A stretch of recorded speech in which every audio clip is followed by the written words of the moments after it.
Meus caros concurseiros, essa aula vai ser uma das mais importantes do curso, né? Ela vai tratar de uma questão assim que faz total diferença se você vai ser aprovado de maneira rápida ou não. Então, um questionamento, né, que eu levantei na última aula foi: será que no mundo dos concursos públicos ainda existem oportunidades de remunerações excelentes e uma baixa concorrência? Será que ainda tem isso, né? Que antigamente você tinha concursos, né, por exemplo, concursos de nível federal, assim, concursos muito bons e que não tinha praticamente concorrência nenhuma, né? Só que com o tempo, né, que a divulgação foi aumentando, as mídias foram entrando, o concurso público passou a ser muito concorrido. Mas existem ainda esses concursos é, com uma carreira excelente e com uma baixa concorrência? A resposta é sim, né? Então existe. E aí foi o título da aula, né? Eu coloquei assim: oportunidades excelentes abaixo do radar, né? Então, só para quem não está familiarizado aí com a expressão abaixo do radar, né? Não sei se vocês assistiram aquele filme Top Gun lá do Tom Cruise, em que eventualmente ele tinha que fazer alguma missão lá, uma missão secreta, né? Pilotando um caça, e para ele não ser identificado, né, pelas defesas aéreas lá dos inimigos, né?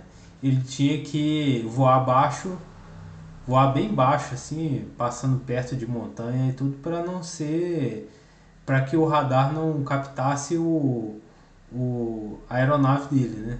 Então a expressão é isso mesmo: você voa abaixo do radar ali, onde a maioria não vê. Esse é o sentido aí que eu quis dar. É, e por que, né, existem oportunidades boas e com baixa concorrência? E isso está relacionado a como funciona o mercado, né, do concurso público, né? E como os agentes, né, que manipulam esse mercado, eles funcionam, né? Então, no caso aí, a gente tem os grandes agentes, que são os grandes cursinhos, né? E eles conduzem, né, através de mecanismos aí poderosos de marketing, né, nas diversas redes sociais aí. Se você acompanha o conteúdo de concurso público, você é bombardeado de propaganda e de anúncio, né, desses grandes cursinhos. E eles fazem com que o concurseiro ele seja direcionado, né, ele passe a se preparar para os concursos que gerarão mais lucro para essas empresas, né? Ou seja, né, eles querem direcionar o concurseiro para um determinado concurso que vai gerar renda para eles. Não necessariamente é o melhor concurso para aquela pessoa, né? Então a lógica de mercado ela é relativamente simples, né? Porque você há inúmeros concursos públicos ocorrendo no país, né? Igual eu já abordei na última aula lá, os concursos municipais eles são a maioria, né, dos concursos que acontecem, eles são na esfera municipal, né? E esses concursos ocorrem muitas vezes, vários concursos no mesmo dia, né? Com provas até no mesmo horário, enfim. E esse curso preparatório, ele, por uma questão de viabilidade econômica, né? Eles não vão fazer curso para todos os concursos que ocorrerão no país, eles não vão fazer isso. Eles vão fazer curso só para alguns concursos que de alguma forma vai ter uma viabilidade econômica para eles, né? Vai gerar mais lucro para eles. Então eles criam mecanismos, né, de marketing, às vezes até agressivos, né? E eles criam um verdadeiro hype, né, em determinadas carreiras, em determinados concursos, né, visando aumentar, por óbvio, a venda e, consequentemente, a margem de lucro deles, né? Então, aqui, deixando bem clara a minha posição, né, eu não odeio os cursinhos, né, nem nada disso. E eu só entendo que é uma consequência, eles são uma consequência natural de um processo de profissionalização dos candidatos, né? Então os concursos foram ficando cada vez mais complexos, né? Cada vez mais matérias, foi ficando mais denso a questão de, de conteúdo, né, dos concursos, e consequentemente surgiu um nicho e, né, essas empresas elas adentraram nesse nicho, né? Então, uma questão, né, que o concurseiro ele deve ter é que ele, hoje em dia, né, no nível de concorrência, de profissionalização que a gente tem no mundo dos concursos públicos, a gente, se você quiser ter sucesso, você vai ter que pensar fora da caixa, né?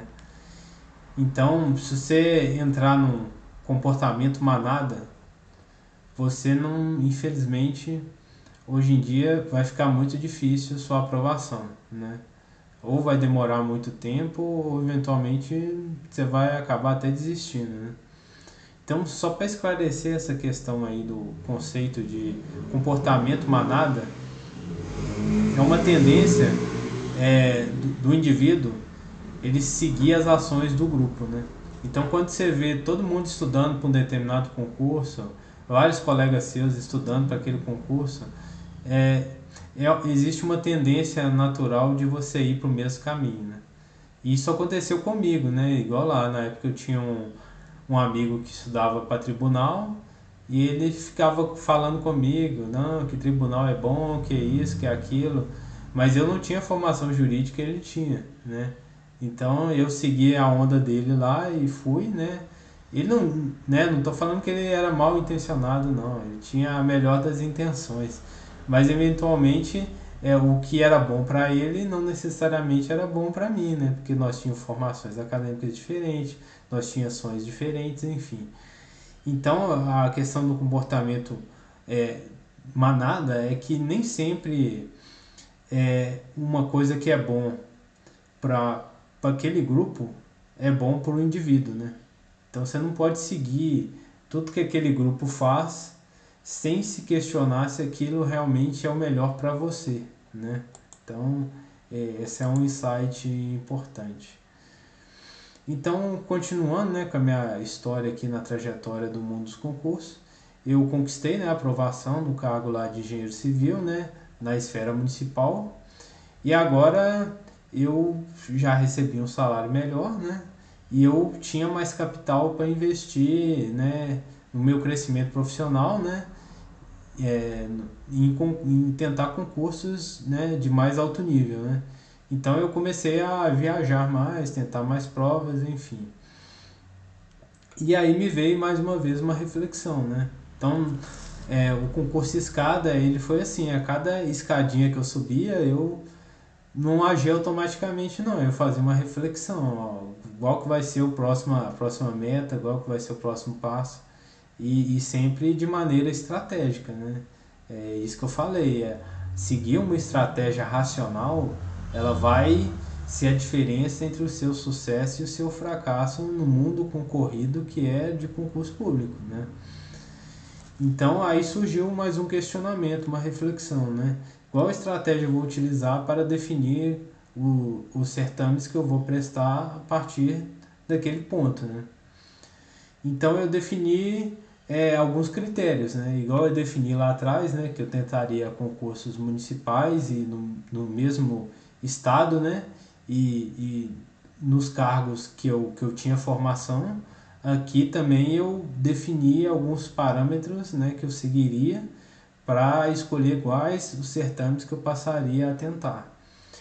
E aí eu escolhi tentar concurso de nível superior, né? Na minha área de formação, isso é importante, na minha área de formação, isso aqui ajuda a reduzir bem a concorrência, né? Eu defini também uma faixa de remuneração, né? Que era uma faixa de R$ 10.000, acima disso eu tentaria concurso. Por quê? Porque na época eu já estava num certo nível, né?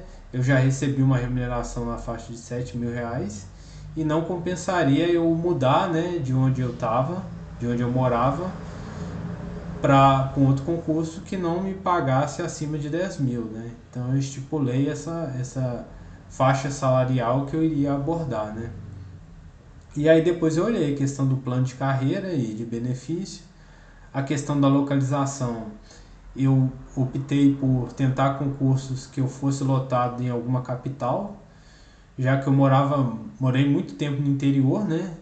E assim, e por uma questão de recurso mesmo, né? Muitas vezes o interior não tem muito recurso, não tem muito lazer, não tem às vezes estrutura, né, estrutura médica assim boa. Então, por várias questões pessoais, eu defini traçar concursos assim em cidades maiores, né, no caso capitais de estado.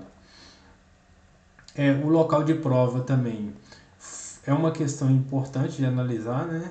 Eu optei por um local de prova limitado a uma determinada cidade, né? E isso faz diferença na concorrência, né? Porque, em geral, concursos que têm prova em todos, por exemplo, em todos os estados do país, todas as capitais, né, dos estados do país, geralmente ele tem uma concorrência assim muito alta, né? É,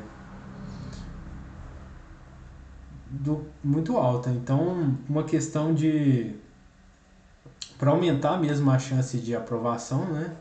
Eu defini focar em concursos que tinham prova em apenas uma cidade. Isso fez total diferença, né? Mais à frente eu vou detalhar essa questão, né? E também um ponto que eu considerei teria que ter um número de vagas elevado, né? E com chances reais de chamar uma boa parte do cadastro reserva. Então isso é uma questão importante. Nem sempre você vai prestar um concurso e você vai ficar ali na cabeça do concurso, né? Já aconteceu comigo, de eu ficar em primeiro lugar em um concurso, só que não é a regra, né? Em geral, assim, por causa de meio ponto, de décimos, você é, ganha às vezes 10 posições, você perde 50 posições, enfim. O concurso é muito concorrido, né? E dificilmente, assim, num concurso grande, né, você, por mais perto da nota lá do primeiro lugar que você esteja, mas assim, aqueles décimos de diferença, aquilo ali te joga um pouco mais para baixo, né? Mas uma questão que você tem que observar é se você está no cadastro reserva e realmente o órgão tem a necessidade pessoal, você tem uma grande chance de ser chamado, né? E como que você vê analisa essa questão do cadastro reserva, né? Porque a regra hoje em dia, infelizmente, dos concursos é você ter uma grande quantidade de vagas em cadastro reserva e uma pequena, assim, até insignificante quantidade, né, de vagas imediatas, né? Até por aquela questão, né, do órgão não estar condicionado a chamar, enfim. Virou, infelizmente, a regra é essa, né? Às vezes uma vaga imediata e o resto tudo cadastro reserva.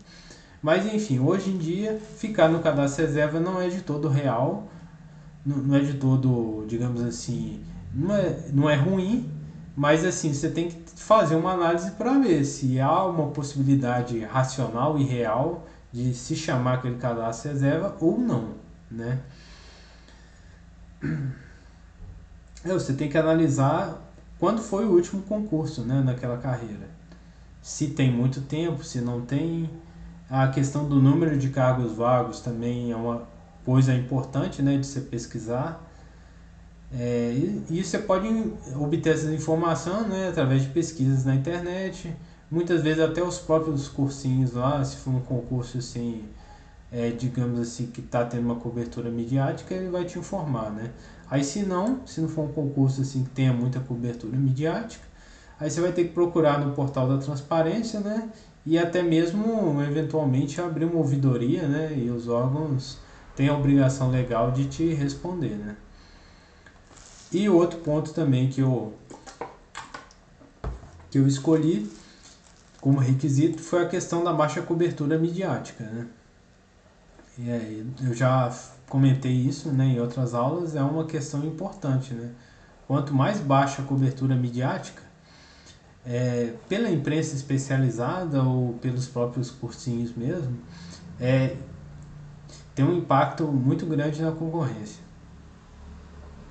E agora eu vou dar exemplos práticos, né, de concursos que eu selecionei com essas metodologias, né? Um deles foi um concurso que eu prestei, né, um cargo de auditor fiscal de atividades urbanas do DF, o famoso ATUB. Dentro da especialidade obras, edificações e urbanismo, né? Ou seja, essa edificação aqui ela exigia nível superior em engenharia ou arquitetura. né? E por exigir essa especialidade já baixou muito a concorrência, né? E, e no caso específico desse concurso, ele tinha uma remuneração inicial no edital de 9.361,95. Então, assim, em tese, ele estaria abaixo daqueles 10 mil que eu estabeleci, né? Porém, eu pesquisando esse concurso, né, no portal da transparência, eu percebi que o edital ele usou uma terminologia errada. Isso acontece muito, viu? Muitas vezes a gente tem a impressão de quem faz o edital talvez não tenha, digamos assim, um conhecimento jurídico muito bom, né? Porque ele no edital ele usou o termo remuneração inicial. Ele usou o termo, na verdade, vencimento básico inicial. Ele falava lá, deixa eu lembrar aqui. Ele falava da remuneração, né? Ele usava a expressão a remuneração do cargo é 9.361,95. Só que na realidade, eu pesquisando no portal da transparência, esse valor ele tratava da remuneração inicial do cargo e não do vencimento. Ele tratava do vencimento básico do cargo e não da remuneração. É um negócio meio complicado a terminologia, mas eu vou explicar aqui para vocês que vai ficar mais claro. O que é a remuneração inicial? É basicamente tudo que você vai receber, né? Ele inclui o vencimento básico e os adicionais de gratificação, né? E de participação de algum programa de incentivo, enfim, que tiver, né? Então ele é o global, né? Já o vencimento básico, ele é apenas uma parcela da remuneração. Então, por exemplo, você pode ter a remuneração de um cargo, no caso específico aí, ele tinha remuneração, o vencimento básico de 9.361,95. Então era o vencimento básico. Mas tinha vários adicionais. Você tinha adicionais de qualificação, aí já dava um percentual a mais do seu salário. Você tinha, por exemplo, gratificação de atividade externa. Aí você já recebia mais uma quantidade. Enfim, tinha várias outras coisas, né, que compunham a remuneração, né? Então o edital ali ele usou a expressão errada. Ele usou a palavra remuneração de 9 mil e alguma coisa, sendo que na verdade ele não estava tratando da remuneração, ele estava tratando do vencimento básico. Aquilo era só uma parcela do que você receberia, né? Então, a questão, eu pesquisando, né, no portal da transparência, eu descobri que na realidade a remuneração em relação ao que estava estabelecido no edital, a real é que aquilo era o dobro daquilo, né? Então, aí eu vi, né, que realmente o concurso pagava muito acima, né, dos 10 mil que eu tinha estabelecido ali como parâmetro, né? Esse caso, ele demonstra a necessidade, né, de você sempre fazer pesquisa, né? Porque muitas vezes o edital, assim, o que vem no edital, ele não é a remuneração real, né? Muitas vezes aquilo que está no edital é apenas o vencimento básico, né? Então é sempre importante. É assim que se garimpa boas oportunidades aí no mundo do concurso. E no caso, né, se você não achar informação no portal da transparência, você abre uma ouvidoria no órgão, né, e eles são obrigados a te passar uma informação, né? Então, outro requisito, né, é a questão da localização, né? Então, como era um concurso do governo do Distrito Federal, né, isso já baixa muito a concorrência, né? Porque Se você não sabe organizar seu estudo e se sente perdido, na descrição do vídeo tem o material da aula e o contato da minha mentoria, só mandar um oi lá no WhatsApp que conversamos sobre o seu caso. Corre lá que as vagas são limitadas. as pessoas daquele que moram naquele local, eventualmente elas vão ter mais facilidade de participar do certame, né? E as pessoas que eventualmente for no outro estado, elas vão ter que viajar, né? Isso tanto em termos de recurso financeiro quanto de desgaste mesmo. Muita gente não vai, né? Então é um grande filtro essa questão do você ter o concurso só em uma cidade. Isso abaixa muito como se diz, a concorrência. E outra questão também que eu levei em conta para escolher, né, especificamente esse concurso, esse cargo, foi a questão da especialidade, ele ter ficado 30 anos sem realizar o concurso, né? Então aquele cargo com aquela especialidade, obras e urbanismo, já tinha 30 anos que não tinha o concurso para servidor efetivo, né? Então isso realmente pesou, né? Porque imagina um órgão público em uma determinada especialidade 30 anos sem concurso. O tanto de gente que já aposentou, que eventualmente até faleceu, enfim, né? E aquilo abre muito a vacância, né, daquele cargo. Então, inicialmente, o concurso na especialidade que eu prestei, ele tinha 10 vagas imediatas e 200 cadastros reserva, né? E entra aquela questão que eu falei com vocês, ó, a quantidade de vaga imediata, ela é extremamente baixa, né? Em comparação à necessidade real do órgão, né? Então, infelizmente, hoje em dia a regra é essa, né? Enfim, a gente tem que jogar a regra do jogo, né? Não tem como a gente inventar a nossa regra, né? Tem que jogar a regra do sistema, né?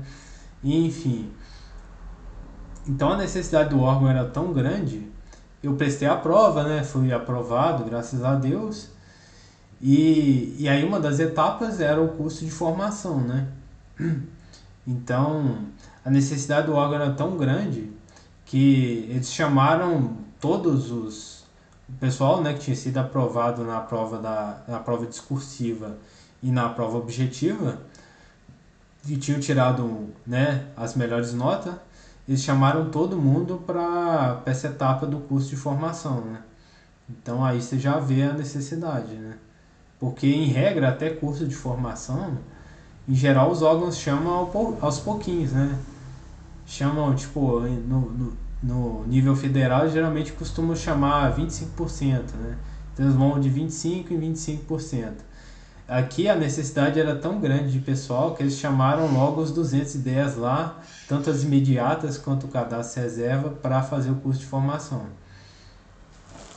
E um outro aspecto, né, que eu levantei para prestar esse concurso, né, foi a questão da baixa publicidade por parte dos cursinhos e da mídia especializada, né? Não estou falando que não houve publicidade, eles divulgaram, falaram, mas assim, claramente não era o concurso da moda, né? Eles não focaram nesse concurso em específico, né? Não é o que geraria lucro para eles, né? Apesar do concurso ter uma remuneração alta, né? De ser um concurso ali que já no começo assim beirava quase 20 mil reais de remuneração, mas tinha pouca publicidade, né? É aqui que eu entro naquele aspecto da garimpagem, né? Às vezes você olha uma pedra bruta e você não enxerga um diamante, né? Então acontece muito. No caso da minha especialidade, eu tinha até dificuldade de encontrar materiais, né? Porque os dois grandes cursinhos, né, que existem hoje, eles fizeram materiais assim para esse concurso, mas assim, juntando o material desses dois cursos, não dava o que estava no edital, né? Então assim, eles entre aspas foram bem rasos, né, no material dele em relação ao que tinha estabelecido no edital. Isso acontece muito nesses concursos assim que são fora da caixa, né? Eles exigem de você, concurseiro, uma postura mais ativa de buscar os conteúdos que faltam, né? Então eu tive que pesquisar, né, conteúdos que estavam no edital e não estavam contemplados nos cursos, né? Então eu tive que baixar muita norma, muita lei e estudar por conta própria mesmo, sem o material didático desses cursinhos, porque não tinha, simplesmente não tinha.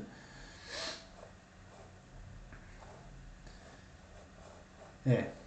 Então, continuando aqui, eu também, né, eu dei o exemplo aí do concurso de auditor fiscal de atividades urbanas, né, e agora eu vou dar um segundo exemplo, que é o concurso da Agência Nacional de Transporte Terrestre, que eu também prestei esse concurso com base naqueles mesmos parâmetros lá que eu levantei lá no começo da aula, né. Então eu tentei esse concurso na especialidade. O cargo era especialista em regulação e tinha a especialidade de engenharia, né? Então prestei nessa especialidade. E na época eu tinha dois concursos interessantes, né? Um era o concurso nacional unificado, né? Foi o primeiro concurso nessa metodologia. E no caso o órgão ANTT, né, Agência Nacional de Transporte Terrestre, ela decidiu fazer um concurso separado do CNU, né? Então foi dado lá pelo MGI a oportunidade dos órgãos de aderir ao CNU ou fazerem um concurso próprio, fora do CNU, né? E no caso a NTT optou por fazer um concurso fora do CNU. E aí eu tinha mais ou menos essas duas notícias, né, de concurso que sairia, que estava para sair, né? E, e aí eu analisei, né, os dois concursos e que estavam saindo notícia na época e eu tinha que tomar uma decisão, né, qual dos dois eu iria prestar, né? É, então, uma reflexão que eu trago é que com frequência surgem vários concursos interessantes, né? E muitas vezes você vai ter que fazer escolhas. Você não vai conseguir, é humanamente impossível às vezes tentar concursos, focar e realmente se dedicar em dois concursos ao mesmo tempo. Eventualmente, até por uma diferença de conteúdo, não é possível, né? Então, muitas vezes, ainda mais quem trabalha, né, que tem outros afazeres, né, muitas vezes a pessoa tem família, enfim, né, se estudar para um é difícil, imagina tentar dois concursos ao mesmo tempo. Então, por uma questão de recurso financeiro, de tempo, de energia, você vai ter que fazer uma escolha, né? É aquele ditado que falam aí, né? Que quem muito quer, nada tem, né? Então, assim, muitas vezes você quer. Isso acontece muito, né? É um erro comum aí do concurseiro. O concurseiro quer abraçar o mundo, tentar vários concursos. Ele acha que tentando vários ele vai. Ele aumenta as oportunidades, a chance dele de passar, sendo que muitas vezes isso é o contrário, né? A lógica é o contrário. Você tenta muito, então você fica mediano em vários concursos, sendo que você não fica com uma nota muito alta em um, né? E o que vai ser aprovado é isso, é quem tem a nota mais alta.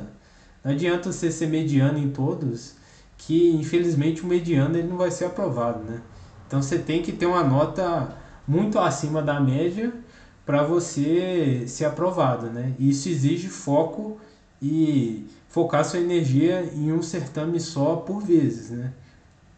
Eventualmente, muito eventualmente, se o conteúdo for bem semelhante, aí você pode, né, eventualmente tentar ir lá fazer aquela prova, enfim, mas você no seu íntimo você vai ter que focar em um. Você pode até fazer vários, mas assim, você vai se preparar para um e usar esse conhecimento do um para tentar outros. Aí pode ser até interessante, mas o foco tem que ser em um, né? Acredito que assim você vai ser aprovado mais rápido. Então eu analisei, né? Tanto eu estava na dúvida entre a NTT e o CNU, né?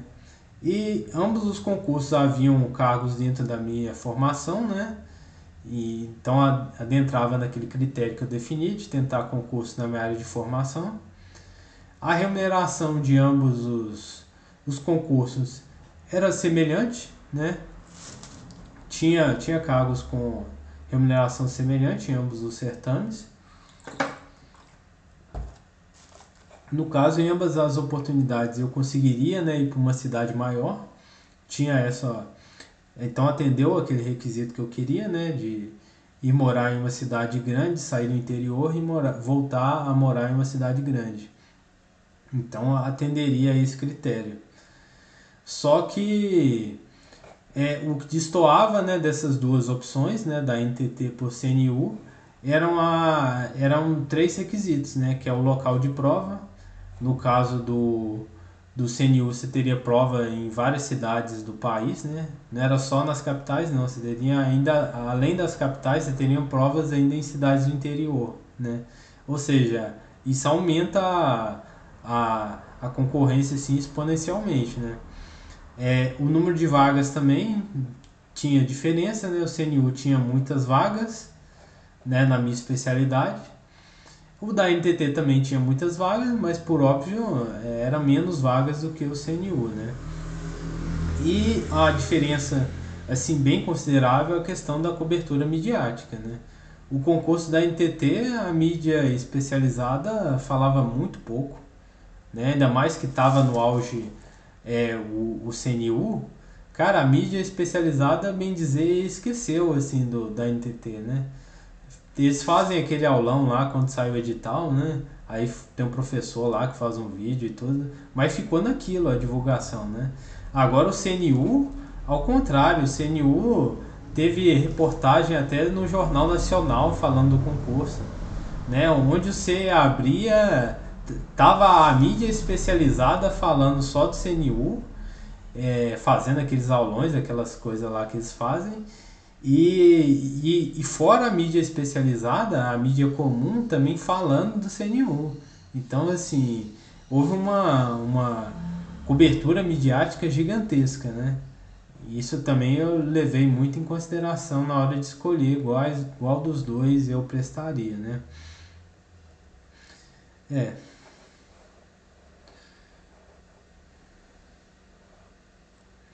então aqui é um critério também que tem que pesar a cobertura midiática, né?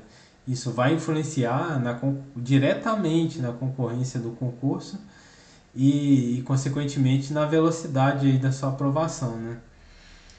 E assim, analisando todos esses fatores, eu escolhi focar no concurso da NTT, né?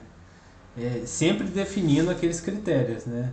Então, assim, a questão da estratégia, você tem que ter parâmetros bem objetivos na sua estratégia, para você escolher qual concurso fazer, para você não ser conduzido pelo aquele movimento de massa que a gente levantou lá, né? Para você não ser digamos assim, um boizinho seguindo a boiada, né? Então aqui, você tem que se diferenciar, sair da boiada, né? Então foi essa a intenção de eu ter escolhido o concurso da NTT, né? Então fugir do óbvio, fugir da massa, né? E graças a Deus a estratégia funcionou. Então assim, tem que ter disciplina. Você tem que definir uma estratégia com base em parâmetros racionais, né? Eu dei um exemplo aqui do que eu queria na época, né? Assim, eventualmente alguma coisa ali você pode adaptar, né, a sua vida. Mas enfim, você tem que definir uma estratégia e seguir ela. É isso que vai realmente gerar um sucesso para você, né? E também soma-se também ao fato, né, que eu analisei, é que a NTT ela tinha uma carência muito de efetivo, né, na época, né? Então ela tinha um déficit de servidor de 47,7%. Ou seja, eles tinham uma necessidade pessoal muito grande. Isso também eu levantei em conta ali da questão da possibilidade de nomeação, né? Porque é igual eu falei antes, as vagas imediatas de como está funcionando hoje em dia o mundo do concurso público, as vagas imediatas são bem poucas, né? Então você tem que analisar o cadastro reserva mesmo e ver se aquele, né, com base em informações objetivas, ver se aquele cadastro reserva ele tem probabilidade ou não de ser chamado, né? E no caso da NTT tinha uma possibilidade muito grande devido à carência, né, da agência reguladora, né? E essa escolha, né, racional, com base em parâmetros definidos, né, ela rendeu frutos, né? Então, graças a Deus, eu fui aprovado também no concurso da Agência Nacional de Transporte Terrestre para a especialidade de engenharia. Então, só deixando mais claro assim, né, concluindo a aula aqui, é a questão que eu usei dois exemplos, né, nessa aula, tanto o concurso de auditor de atividades urbanas, quanto o concurso de especialista de regulação da NTT, né? E isso foi com o objetivo, né, de mostrar critérios que você tem que definir de maneira objetiva e racional para você escolher qual concurso você vai prestar, né? E isso é muito subjetivo, né? Mas assim, a reflexão que eu deixo para você é que você tem que, se você quer se aprovar de maneira rápida, você tem que sair da manada, do efeito manada, né? Então, quando a mídia, quando os cursinhos eles estão te jogando numa direção, você tem que sacar logo e ver se aquela direção realmente ela é benéfica para você e não pro cursinho, não para mídia, né? Então, assim, você tem que fazer uma análise racional, porque eventualmente você segue a manada e você está indo para um buraco, né? Então, né, nem sempre, né? Eles usam aquela expressão, a maioria burra, né? Nem sempre o que a maioria faz é o que é melhor, né? Então, é um insight aí, uma reflexão que eu deixo para vocês. Então, assim, no próximo aula, né, eu vou trazer um conteúdo também que é muitíssimo importante e que muitos concurseiros, né, ignoram, têm preconceito em relação a isso, mas que é uma oportunidade assim excelentes, né, e que muito concurseiro, muito mesmo, deixa passar, né. Então, na próxima aula eu vou abordar essa, esse campo aí de oportunidade que é muito bom. Se quer acelerar a sua aprovação e deseja contar com a minha mentoria, é só clicar no link que está na descrição. Corre lá, que as vagas são limitadas. Se gostou do vídeo, aproveita e se inscreva no canal para não perder nada e deixa o like no vídeo para me ajudar. Tenho muito conteúdo top para vocês conquistarem a sonhada aprovação. Se você tiver dúvidas, deixa aqui nos comentários que eu vou te responder no card acima. Vai ter a continuação desse vídeo, é só clicar e assistir. Não vai querer ficar de fora, hein? Bora lá, conferir!